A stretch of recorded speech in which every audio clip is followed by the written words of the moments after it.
Example 5 is an interesting problem. It says a tree casts a shadow 11 feet long, while Jasmine, who is 5 foot 8 inches, casts a shadow 2.14 feet long. How tall is the tree? Round the answer to the nearest hundredth. When I look at this problem, I have to talk about height is to shadow. And I want to be consistent when I set up my proportion. So it tells me tree casts a shadow 11 feet long. It means I have an 11-foot shadow. And the gist of the problem is it says how tall is the tree. That's going to be my variable. I'm going to say t. The height of the tree to its shadow. T is to 11 as. Now it says Jasmine is 5 foot 8 and casts a shadow that is 2.14 feet. So the shadow is 2.14. That goes on the bottom. This 5 foot 8 inches. That's going to be an issue. I can't put 5 foot 8 in here until I turn it into a decimal. So I have to understand that I have 5 complete feet. That's a whole number there. But then with the 8 inches, I have to go 8 divided by 12 and turn that into a decimal.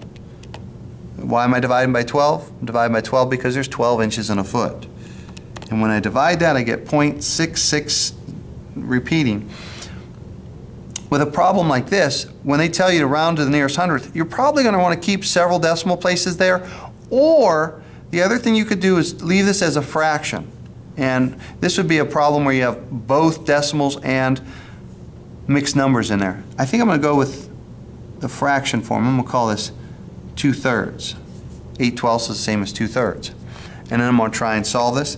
I will round when it's all said and done in that last step. And so I start by multiplying by the common denominator, which is 11 times 2.14. For the first fraction, when I distribute this, the 11s drop out, and I would get 2.14t equals. For the second fraction, the 2.14s drop out, and I'd have 11 times 5 2/3. Again, I'm going to let the calculator do all the work for me. I know my goal in algebra is to get the variable by itself. So I divide by both sides by 2.14. That means that t equals, now I'm going to put all this in my calculator. I would type this in as 11 times 5 ABC 2 ABC 3. That gives me 11 times the mixed number, and then I'm going to hit the division, the divide button, 2.14. When I hit enter, it gives me an answer that is in decimal form. It says it says 29.1277, so on and so forth.